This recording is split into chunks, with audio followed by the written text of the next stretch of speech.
Hello, I'm Toycat, and happy day of 8 billion. That's right, today on November 15th, 2022, the world population officially passed 8 billion people. At least according to projections. Obviously, we haven't counted every person on Earth and put a mark on them to confirm, but using the best data available, we've confirmed that today is the day we most likely passed 8 billion humans living on planet Earth all at the same time for the first time in history. This unprecedented growth in human population is due to gradual increases in human lifespan, which is because of improvements to public health, nutrition, personal hygiene, and medicine. Those things alone have led to a massive explosion in human population that is so big, in fact, that you are probably alive not just now for day of 8 billion, but you are probably alive for day of 7 billion. If you are older than this girl over here, you were alive when we passed 7 billion people, and as most of you probably are, if you're older than this guy right here, you are officially older than the 6 billionth person on Earth, which means that you're therefore older than like a third of people alive right now, if not even more. It's really, really insane to think about. But yeah, the day of 6 billion people has officially passed us. The day of 7 billion people has officially passed us. And now we have 8 billion people, which is really, really, kind of crazy and honestly scary to some people. If you look at the world population map, you can see so we're just trending endlessly upwards. And this is when you're not looking beyond 1950. When you look at all time for humans, it's like, oh God, where have all these people come from? We passed 1 billion people 2 billion people in 1928, and less than 100 years later, we've got quadruple that. What the heck is happening here? And there is a really fun map I want to share with you that shows that, in 1800, we had 913 million people, and since then, things have gone a little bit crazy. But before we dive into that, I want to talk about the key and important demography behind all of this, because, the world population is increasing, and the biggest reason why is because we have more capacity on Earth. I mean, it goes without saying that we've had massive advancements in everything. By the way, this video is brought to you by showers. You might think that showering is important, but personal hygiene is what led us to 8 billion people, and so if you want us to hit 9 billion people, make sure you take as many showers as you can. Also, take some medicine and consider eating something healthily. Wow, that could really help out the world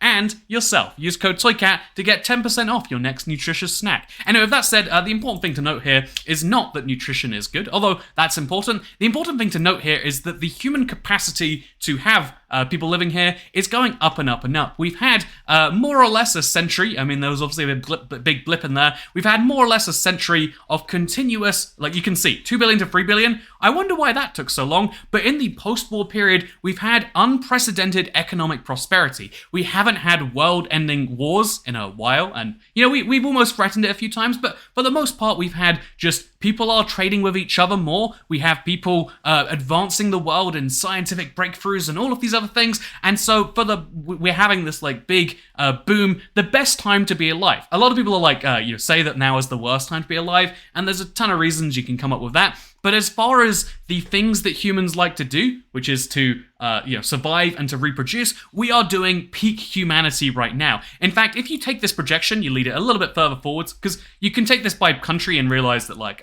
when I say we, I do mean that the whole world is going up, but mostly the growth is concentrated in some particular regions you'll notice later. But if you start looking at some projections, you'll realize that human population just went crazy. I mean, again, just to go back to this one, we're going to continue this upwards trend for at least another 30, 40 years, which scares some people because the human population can't grow indefinitely, and this is a big talking point. Why are we having all these new humans when we should care about the ones right here? And ignoring that humans are dying every year and need to be replaced, we are obviously replacing them at much greater numbers, but this is something that this graph should hopefully put your fears at ease with. Since 1900, we had a huge spike in how many net additional people are being added each year. So people die every year, people are born every year. If the number of people being born outweighs the number of people dying, then the graph goes up above zero. And as you can see, we had a huge peak just before 2000, and although we're having a kind of second bounce after that, we are projected to see this peak go down. As it turns out, the modern world is really, really great for surviving in. Life expectancy is going up near universally, but as people, not only survive longer, but also as people end up having more economic opportunities, we, for some reason, stop wanting to have as many children. This is a weird individual level level problem that we could argue is going to be a bigger problem that we're having too few children. But even if we just stay to current estimates, even if we don't have any improvements to maternity and to people, like the whole idea of having children, world population is going to stop growing by as much and potentially even start to shrink, which is a crazy thing to think about, really. But yeah, if we go back to the size of the world population, this looks very scary also, but what really happened here is we've just seen a big peak in how humans could live. In fact, if I go to, this is my favorite map I found recently, it's world population history. So, yeah, obviously 1800 to now is the huge phase of, we went from that to being like this, but let's go back to the year 1 CE, or AD, you might know it as, year 1 in the Common Era, and as you can see, although there are some population centers in India and China and sort of in Europe, most of the world does not have even 1 million people living there. The crazy fact being that, oh yeah, all of North America has, what is that, 5 million people or something? It might... Yeah, it's 5 million people. So all of North America has 5 million people. All of South America has 2 million people. That is 7 million for a third of the world, in terms of landmass right now. And that is because all the people who live there were effectively hunter-gatherers. I mean, there were some tribe-based societies, and those things did some pretty advanced things. There was a city, if I want to say, 60,000 people somewhere in the Americas, but for the most part, people had to hunt, and hunting is really inefficient in terms of land use and in terms of time use.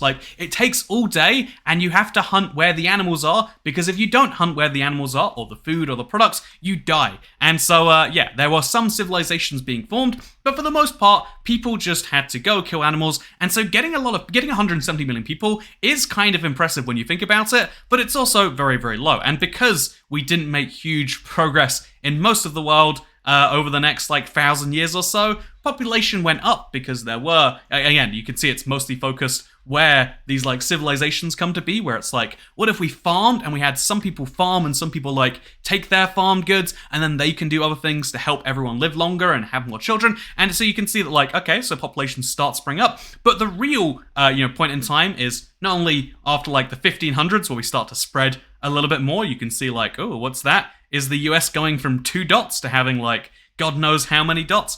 Yeah, that is what's happening there, in fact. And then over the last couple hundred years, we've gone from oh yeah, we vaguely live in sort of societies to we live in, again, look at that growth in Europe, by the way. From 1500 to now, you can argue where that came from, maybe. But from 1800 to now, the world has just been growing at unprecedented rates. Where there are people, we have the ability and the resources to make more people. And to me, this is this huge sign of human progress. It might seem like this terrible thing. 8 billion people is how are we going to deal with that many? In fact, but the funny thing is also, by the way, I also want to point out that 8 billion people is the craziest thing, because we're going to have an 8 billionth child. So this is 6 billion, this is 7 billion. We're going to have an 8 billionth child at some point. I think it's the most arbitrary thing, and I'd like to take a second to detract from my humans are really cool to tell you why humans suck. Because this British UN official, he's British, so I can criticize him all I like, was yeah, I came up with this idea. We basically looked up projections and dreamt the idea the world population would pass 5 billion, and so they decided to christen the world's 5 billionth baby. They didn't look at where he'd be born. They just figured, let's take a baby born on that day and work it out that way. When they explained it to the demographers, they explained to us ignorant people we don't know what we're doing, and we really should be picking out one individual amongst many. And he's but we did it anyway. And it's the dumbest thing, because the 5 billionth human, because this is 6 billion, this is 7 billion. Where's 5 billion, you might ask? The 5 billionth human is He's living in Zagreb, he's happily married, and he's working as a chemical engineer, but he avoids interview and he declined to speak to the BBC. Even this Alex guy himself is I don't blame him. And it's what do you mean? You made this guy famous for no reason. This is the crazy thing about humans, right? We invented the concept that he would be the 5 billionth person, and he gets harassed so much that he has to be private, and people are always trying to interview him. Why is he important? Why do I need to know about that he's working as a chemical engineer? He's not. Anyway, that's the crazy thing about humanity, right? Is that we have the ability to invent fictions, but we also have the ability to invent actual real-world improvements. I mean, we can do the opposite as well. If you look at the 6 billionth guy was born in Bosnia, if I'm not mistaken. So, yeah, Oishi. Okay, so let's see. This guy right here, Adnan Mevic. He lives in a country whose population could halve in 50 years.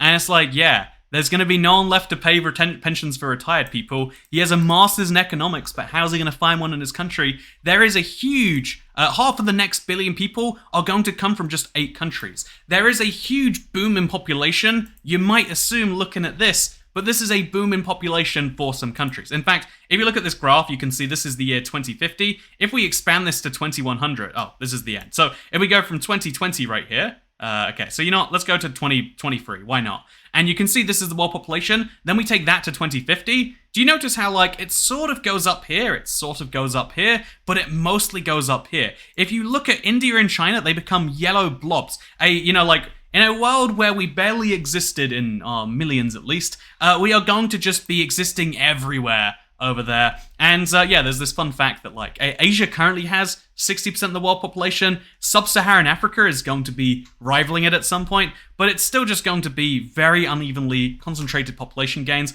and that is the actual problem. You know, if we're talking about like, ooh, are there too many people? Is that a problem? There are too few people in most of the world and too many people in some of the world. How do we fix that? That's the fun question I'm going to leave with you. By the way, I mentioned the sponsored by showers thing because there's always like 0.1% of people who are like, oh, Toy Cat, I bet you don't shower because I look at you and you don't look like you do. And first of all, I find that to be interesting, like the judgment call there. But I also think that I kind of played you. If you're the sort of person who's like, ha ha ha ha ha, your sponsor was something you should do. Got your YouTube comment and haha. That's my grand plan for success. Just say things that will cause people to leave comments, and that will make it look like I'm engaging you. Speaking of engaging you, I also want to show you, by the way, because you might think, like, where are all these people going to live? I always have to go through this of like, okay, this is the most densely populated place on Earth. We can live in a density of 20,000 people per square kilometer. Let's say Singapore is the nicest place on this list you want to live, besides maybe Monaco, but Singapore is definitely a livable place. Or if we're going really crazy, we'll have to say like, okay, Malta. No one hates Malta, 1,667 people per square kilometer.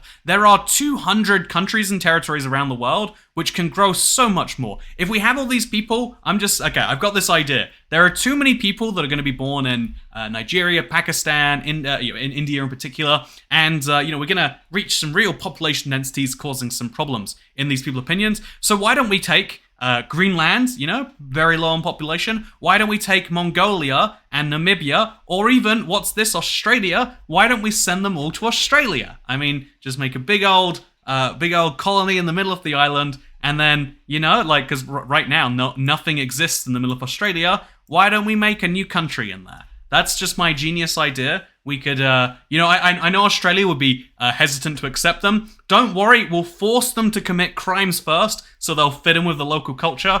And there we go. Leave a comment if you think my idea is great. And also, just because this video is kind of like real talk, I want to end this with this. This is Namibia. This is Zimbabwe. They're touching like in the image. There you go. Now this is a light-hearted video made with Mimetic. Thank you very much for watching. I hope you all enjoyed, because I'll see you when I see you, I guess. Probably for a YouTube short. Actually, yeah, YouTube short about country population. I didn't realize today was the day, so that was going to go out today. I guess that'll go out tomorrow now. See you then. Bye. Second channel, don't care.